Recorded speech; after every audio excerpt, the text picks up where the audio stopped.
Histoire d'en dire plus.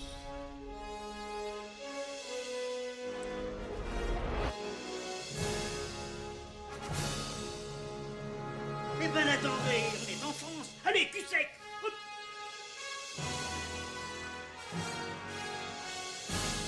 Personne ne veut le croire et pourtant c'est vrai. Ils existent, ils sont là, Tarnatata.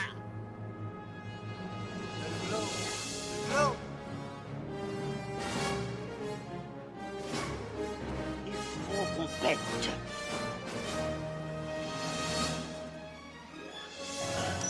Voyons, circuit branché, convecteur temporel temporisé. Bonjour, bienvenue sur Histoire d'en dire plus. Aujourd'hui, on s'attaque à un monument du cinéma, plus cher budget à l'époque de sa sortie. Un film de James Cameron, comme par hasard. J'ai nommé Titanic. Allez, c'est parti mon kiki.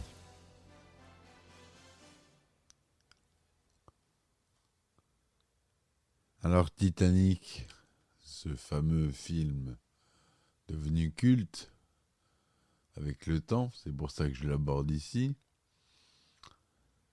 qui est réalisé par James Cameron, qui est écrit par James Cameron et qui est produit par James Cameron et qui est sorti en 1997. C'est un film de plus de 195 minutes. Il raconte l'histoire de deux passagers du paquebot Titanic en avril 1912. L'une, Rose, est une passagère de première classe qui tente de se suicider pour se libérer des contraintes imposées par son entourage. Et le second, Jack, est un vagabond embarqué à la dernière minute en troisième classe pour retourner aux États-Unis. Ils se rencontrent par hasard lors de la tentative de suicide de Rose et vivent une histoire d'amour vite troublée par le naufrage du navire. Dans le cadre du film, reconstitution fidèle du naufrage, il a été mis au point avec l'aide de deux historiens, Don Lynch et Ken Marshall. Le tournage a nécessité la construction d'une maquette quasi grandeur nature du paquebot, des expéditions sur l'épave et de nombreux effets spéciaux dont on va aborder bien sûr, puisque c'est ma partie favorite, notamment numérique. Le film a entraîné un regain d'intérêt notable sur le véritable Titanic, qui s'est traduit par la publication ou la réédition de nombreux ouvrages sur le sujet. Le film devient un phénomène culturel à travers le monde et restant pendant une période record de 12 ans le plus grand succès de l'histoire du cinéma au box-office mondial, avec des recettes à environ de 1,8 million de dollars dans le monde entier. Il tient ce record pendant plus d'une décennie jusqu'en 2010, lorsque notre cher même réalisateur James Cameron le dépasse avec Avatar. Il a aussi égalé le record de 11 Oscars en 1998, dont ceux du meilleur film et du meilleur réalisateur. En France, le film aura accumulé un total de plus de 20,7 millions de spectateurs, 21 avec les reprises, c'est énorme, c'est plaçant le film à la tête du box-office français de tous les temps, ni plus ni moins, c'est Titanic et il est toujours indétrônable, parce que 20,7 millions, c'est quasiment un quart du pays. Le film revient dans les salles le 4 avril 2012, adapté en 3D, que j'ai loupé malheureusement, à l'occasion du centenaire du naufrage du Titanic, ainsi qu'en 2023 pour ses 25 ans, et j'ai loupé aussi. Il est le quatrième plus grand succès du box-office mondial. Et oui, il reste quatrième à l'heure actuelle. Donc, je ne vais pas vous raconter l'histoire détaillée du film. La musique est de James Horner, un grand ami de James Cameron et un grand compositeur qu'on connaît pour beaucoup de musique de films, qui est mort malheureusement en 2015, assez jeune, puisqu'il est né en 1953, donc il était assez jeune. La société de production, c'est 20th Century Fox, Paramount et Lightstorm Entertainment. Les effets spéciaux ont été réalisés par Digital Domain, Industrial, Light and Magic et Robert Legato. Le budget de production de 200 millions de dollars. Pays de production, donc c'est bien les États-Unis. La langue originale, anglais avec de l'italien, du russe et de l'allemand. Le format est en couleur Deluxe, 2/35e, 35 mm, son DTS, Dolby Digital, SDDS. Le film est sorti aux États-Unis en première le 14 décembre 1997 et sinon en national le 19 décembre 1997 et en France le 7 janvier 1998, le 4 avril 2012 pour la ressortie en 3D et le 8 février 2023 pour la ressortie du film pour ses 25 ans avec une version restaurée en 4K. On y retrouve Leonardo DiCaprio qui joue Jack Dawson, Kate Winslet qui joue Rose DeWitt Whittaker, Billy Zane qui joue Caledon Cal Oakley, Francis Fisher qui joue Ruth Whittaker, la mère de Rose. Voilà, on a Kathy Bates qui joue Margaret Molly Brown, comme personne assez connue. Il y a Guggenheim qui est dedans, qui a donné son nom au musée Guggenheim, l'artiste. La réalisation de Titanic a requis de nombreuses prouesses techniques et un recours à des techniques peu utilisées à l'époque, comme la création de figurants et de cascadeurs virtuels. James Cameron a écrit, réalisé et monté le film qu'il a également produit lui-même par le biais de sa maison de production, Lightstorm Entertainment. Certains plans n'utilisent pas que des figurants réels, des maquettes, des éléments entièrement conçus par ordinateur, comme la mer et des personnages. Le film est en effet l'un des premiers à avoir utilisé des cascadeurs retouchés numériquement pour leur donner diverses apparences et pour créer des foules, comme dans la scène du départ. En raison de la longueur déjà très importante du film, plusieurs scènes présentes dans le script n'ont pas été tournées ou ont finalement été coupées au montage, comme la scène précédant la tentative du suicide où Rose va dans sa cabine, brise son miroir, arrache son collier et se décoiffe. La scène de Rick entre Jack et Lovejoy, peu avant que le navire se brise, ou encore la scène sur le Carpathia où Cal retrouve Rose, cette dernière lui annonçant que tout est fini, ainsi que plusieurs scènes historiques, lorsque le commandant Smith et les officiers aperçoivent au loin un vaisseau qui semble être le Californian. Une autre scène rapportée par les témoins à l'époque montre le milliardaire John Jacob Astor assurant son épouse Madeleine dans le gymnase du paquebot en éventrant un gilet de sauvetage pour lui montrer que le liège qu'il contient.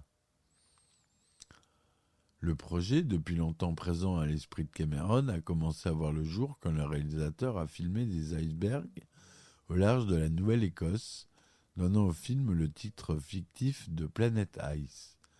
Le projet prenant forme, les studios ont envisagé plusieurs acteurs pour jouer le rôle de Jack Dawson, notamment Macaulay Culkin, Matthew McConaughey, Chris O'Donnell ont également été considérés pour le rôle, mais Cameron voulait un acteur plus jeune.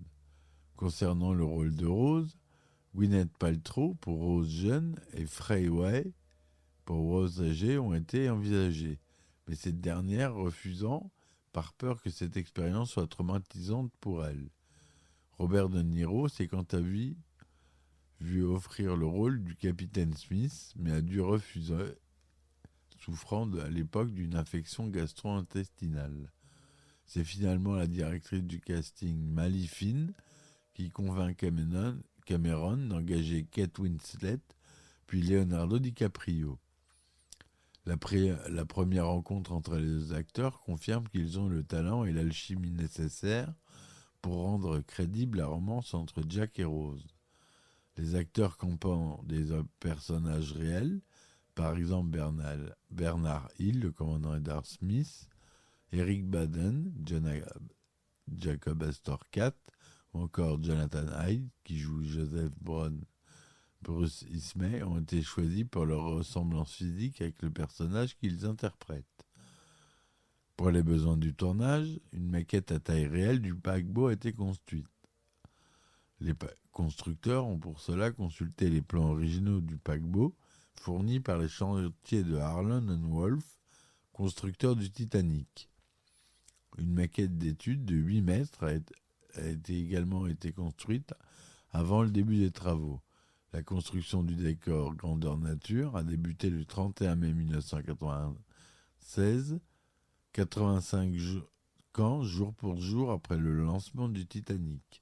Selon John Landau, producteur du film, tourner sur une maquette de cette taille a évité 1 millier d'effets spéciaux.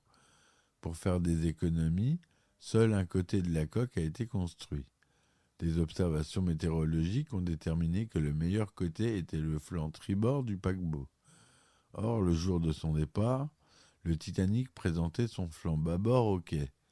Il a donc été décidé de tourner la scène de départ du Titanic à l'envers et de la mettre dans le bon sens en post-production. Les accessoires, costumes et véhicules présents pour la scène ont donc été conçus avec des inscriptions inversées pour correspondre. Le réalisme a été poussé assez loin puisque les bossoirs du décor ont été fournis par la société Welin qui a conçu ceux du Titanic. Lors du tournage, les chaloupes ont été affalées et descendues le long de la coque, ce qui a permis aux acteurs et membres de l'équipe de comprendre le sentiment d'angoisse qui a pu saisir les passagers priés d'embarquer dans ces canaux. Le navire, ainsi reconstitué dans ses moindres détails, pouvait être incliné grâce à 8 cylindres hydrauliques. Pour la scène finale, la structure a été coupée en deux pour faciliter le tournage et l'immersion. La partie avant pouvait être abaissée pour s'immerger, tandis que la partie arrière était placée sur une plateforme basculante qui lui permettait de se dresser. Pour filmer les scènes où le navire est en pleine mer, ainsi que certaines scènes du naufrage, le studio Digital Domain, chargé des effets spéciaux, a utilisé une maquette du Titanic au 1/20. Le Carpathia n'a en revanche pas été reconstruit. Les scènes qui s'y déroulent ont été en réalité tournées sur le décor du Titanic réaménagé. Des décors intérieurs indépendants ont été créés, représentant la salle à manger de première classe et le grand escalier. Les deux décors ont été conçus de façon à pouvoir être inclinés et immergés pour la scène de naufrage. Les moquettes de la salle à manger ont été fournies par la compagnie qui avait produit le modèle authentique. A l'inverse, d'autres décors, comme celui du fumoir, ne pouvaient être inclinés. Pour les scènes de naufrage se déroulant dans de tels décors, par exemple, lorsque Jack et Rose parlent une dernière fois avec le concepteur du navire, Thomas Andrews, dans le fumoir, les acteurs ont dû simuler eux-mêmes l'inclinaison du navire en se penchant de côté, du même que la caméra. Il a également fallu placer des accessoires spéciaux, comme des verres au contenu solide et incliné. Enfin, certains décors n'ont été créés qu'en maquette à échelle 1/4, comme le salon de première classe. Les acteurs ont donc été tournés sur fond vert, les scènes où ils se trouvent dans cette pièce, puis ont été intégrés au décor durant la post-production. Pour loger les décors immergeables, la 20th Century Fox a acquis 16 hectares de terrain le long des côtes de Rosarito, en Basse-Californie mexicaine. Des opérations de dynamitage ont débuté en juin 1996 pour creuser les bassins, le plus grand ayant une capacité de 85 000 m3 et le second de 25 000 m3. Un autre bassin d'une capacité de 1600 m3 a quant à lui servi au tournage des scènes, montrant les naufragés qui se débattent dans l'eau et glacés et les rescapés dans les canots. James Cameron a tenu à visiter l'épave du Titanic avant le tournage. Il a pour cela participé à des plongées sous-marines sur l'épave avec l'équipe du docteur Anatoly Zagalevitch. Cameron a demandé 6 millions de dollars à la Fox et à la Paramount pour s'embarquer sur un navire de recherche russe, l'académique Myslyav Kedlich, et filmer le Titanic à plus de 3700 mètres de profondeur. En 17 jours, Cameron a effectué 12 plongées et a pu pénétrer dans l'épave grâce à une caméra télécommandée spécialement mise au point par son frère, un ingénieur, un ROV. Il a notamment pu filmer une des 2 suites de luxe, dites des millionnaires, du navire, celle de Charles Drake d'Arcardesa et de son fils Thomas, et la salle de réception du navire. Le film s'ouvre sur une plongée sur l'épave menée par Brock Lovett, Bill Paxton. L'équipage du sous-marin comprend notamment Zagalevitch, qui est dans le film nommé Antonelli Mikhailevitch, car selon Cameron, il se devait d'être dans le film, étant le créateur des sous-marins Mir, utilisés pour l'exploration et pour le film. Ces scènes ont cependant été tournées en studio, à l'aide d'une maquette de l'épave, fixée au plafond, pour que le tournage soit plus facile. Les scènes à l'intérieur de l'épave ont quant à elles été tournées dans une reproduction fidèle de la salle de réception et de la cabine de Rose, telles qu'elles sont sur le site. Le décor à taille réelle était immergé et la scène tournée grâce au ROV. Les seules images venant de l'épave sont celles de la cheminée du petit salon du suite de la Rose, d'un battant de porte de la salle de réception, ainsi que des restes du grand escalier. Les scènes à bord du Kedlich, représentant Rose âgée, Gloria Stuart, ont réellement été tournées sur l'académie Myslyav Kedlich, utilisée pour les expéditions. Pour la scène d'arrivée de Rose et sa petite fille, il a fallu tourner sur l'héliport d'un navire de garde-côte, le Kedlich n'étant pas pourvu d'une telle installation. En 2001, Cameron a de nouveau effectué des plongées sur l'épave, plongées qu'il a filmées, et les vidéos apparaissent dans un film en 3 dimensions, commenté par Bill Paxton, Les fantômes du Titanic, Ghost of the Abyss, sorti en 2003. Cameron a également utilisé le Kedlich et les submersibles Mir pour une expédition sur l'épave du cuirassé Bismarck, coulé en 1941, et a réalisé un documentaire, Expédition Bismarck, présenté en 2002. Voilà, c'est tout pour aujourd'hui sur Titanic. On fera une partie 2, parce que j'ai pas fini de parler de ce film. Voilà, je vous remercie de m'avoir écouté. N'hésitez pas à laisser des commentaires, des likes et partager ce podcast à vos connaissances qui sont fans de cinéma ou pas. Ils découvriront peut-être quelque chose. Je vous dis à demain pour la partie 2. Bonne soirée, merci encore et ciao ciao. L'histoire n'en dire plus.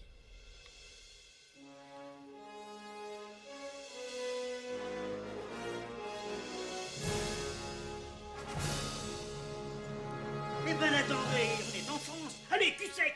Hop.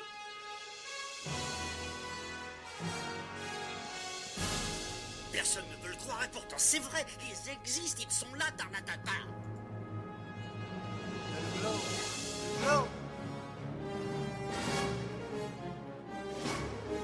Il faut qu'on pète.